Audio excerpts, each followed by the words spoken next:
What's the best way to control side effects like blood sugar, cholesterol, weight gain, heart disease? Well, I found out at a Harvard Medical School seminar that I was able to attend. The professor of rheumatology gave a presentation about preventing these complications of prednisone treatment. And so before I went to the Harvard seminar, I asked my audience for all the questions, the things that bother you the most, the things you want to know. And this came up as a theme over and over. These are some of the questions people asked that I'm going to answer in this video. So these are the questions. The truth about what this pill really does to your body inside. I mean, your internal organs and heart. The best way to control side effects, control blood sugar, cholesterol, weight gain, muscle, and bone loss. Another person wanted to know about weight gain and high cholesterol. This is concerning as there is a family history of heart disease and strokes. How can I decrease the side effects, especially weight gain? I've never been overweight and don't want a moon face. How long does it take to lose the weight? Why does it cause one's A1C level to go up? And how do you recover from all of this? Should physical therapy and stretching exercises be beneficial? Does the weight gain start coming off? How to best lose the weight gained? Any new treatments? Weight gain and high cholesterol keep relapsing. From steroids, I have elevated A1C, moon face, jitters, thinner skin, nausea, fatigue, elevated blood pressure some days, elevated heart rate, bleeding gums, facial hair thinning, and lower mood. Okay, so I want to cover this, the best ways to deal with these complications, these side effects of prednisone and other steroids, using what I learned at Harvard. So here are some of the tips I learned. So first, what are the actual risks? So they did some studies, and the presenter at this event, her name is Naomi Patel, and she's a Harvard Medical School professor, and she did research showing that the blood glucose is worse for those on prednisone than those who didn't take prednisone for the same disease. So that means you're increased risk for diabetes and weight gain. And then they've done several studies about heart disease and prednisone. And looking at all types of cardiovascular disease, there's a hazard ratio or like an increased risk of 1.7. That means a 70% increased risk for those currently using prednisone versus those not using it. And that's for AFib, heart failure, myocardial infarction or heart attack, and peripheral arterial disease. So for all of those, it was a 70% increased risk.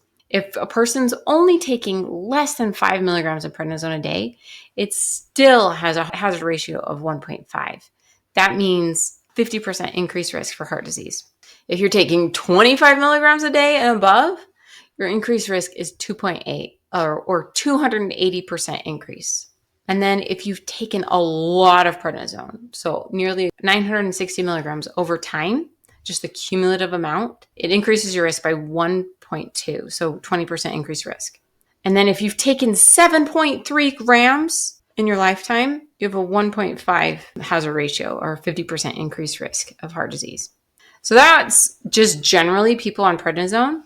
And then for the disease that they were focusing on at the event was vasculitis, and specifically giant cell arteritis, a special kind of inflammation disease that is horrible. They said that the cardiovascular risk increased based on both the disease and the treatment. So it's not just the prednisone that's increasing the risk. It's also the fact that a person has artery issues, like the vessels are being destroyed by this disease. And so both of those are increasing the risk for cardiovascular disease. So how much of an increased risk? So compared to people the same age and gender, the increased risk for heart attack is 2.75. So 275% increased risk for heart attack. For stroke is 2.21, 221% increased risk. And for all heart disease types, whether it's heart attack, stroke, or peripheral vascular disease, it's 1.7. So 70% increased risk just because of having giant cell arteritis. And then it's even higher in the first year after diagnosis and being on prednisone. The risk for heart attack is 4.76 times compared to someone same age and gender. And then for stroke, it's 3.2.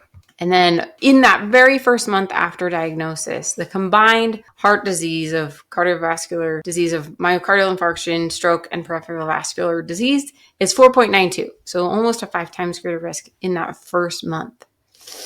Yikes. Okay.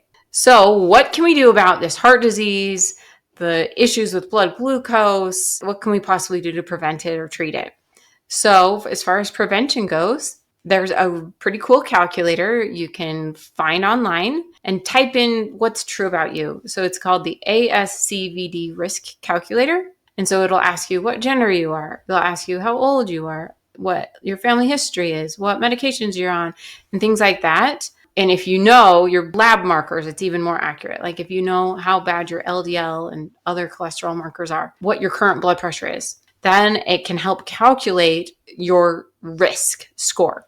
And so if, based on that calculator, your risk for ASCVD or heart disease is 10% and above, then you should use a statin, a medication like Crestor, which is atorvastatin, and Lipitor. Rosuvastatin and atorvastatin are the most potent ones. Rosuvastatin is Crestor, atorvastatin is Lipitor, and those ones are the most effective for preventing heart disease. And so if your risk is 10% or more, then you should use a statin. It's recommended for you. And then if you have somewhere between 7.5 and 10% risk, then you may use a statin if you and your doctor think it's appropriate.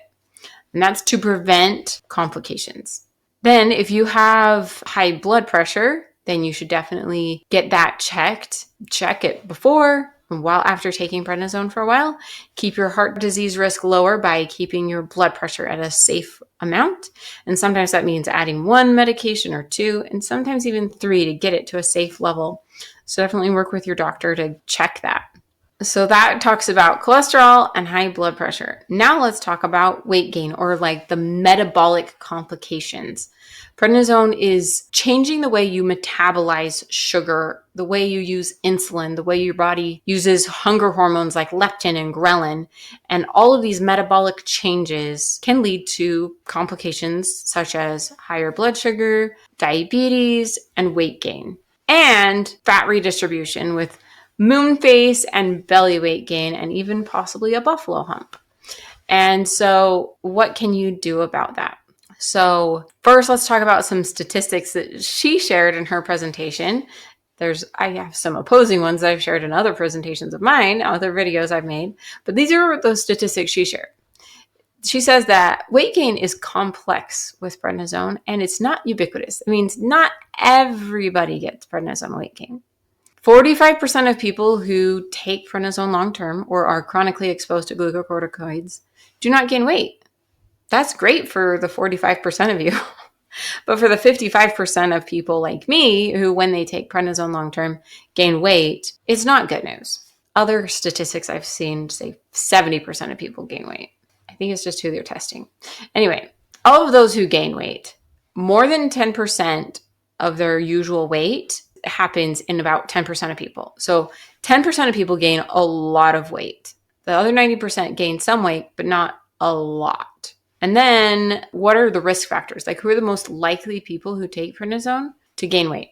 That's females, younger age, smoking, higher glucocorticoid daily dose, and prior glucocorticoid exposure. I had 4 out of 5 of those risk factors. No wonder I gained weight while on prednisone. So according to the doctor from Harvard, Dr. Naomi Patel, these are some things we can do about weight. Dietary counseling, a dietary intervention of a low glycemic diet, and physical exercise. Now that can be tricky because often the disease can impair your ability to move, but the more movement, generally, the better. For people who have vasculitis and have painful limbs, they say to move as much as you can up until you can't move anymore. So walking is one of the best exercises you can do to prevent complications, not just weight gain, but also bone loss. And then the question came up whether or not the rheumatologist should prescribe weight loss medications, GLP-1 agonists like Ozempic, Wegovy, and the doctor who was asking, he said, we gave them that weight with all the prednisone, so shouldn't we be the ones to prescribe it? That's what he said to all the rheumatologists. And I agree that people on prednisone should be able to get access to these medications because they're on a drug that's causing the weight gain. And so let's prevent or treat that weight gain with medications that can help decrease it. It's amazing that we now have these medications. They definitely come with risk for pancreatitis, but as far as whether the disease or the drug have an interaction with these medications. For the most part, for most diseases with people take prednisone for, especially vasculitis, polymyalgia rheumatica, giant cell arteritis, there's no reason you shouldn't, according to this professor. And so you can talk to your doctor about getting on these medications to help with the weight loss or maintaining a healthy weight. And then I have other videos I've made all about the nutrients that you need to be eating to help support a healthy weight while on prednisone. So you should check out these videos because they can really help you to minimize your risks. In addition, I have a list of things you can do. I just gave you the super long list of things, but I have even more that are included in my prednisone checklist. All the things you need to do to minimize your risk for side effects. And I call it my prednisone checklist.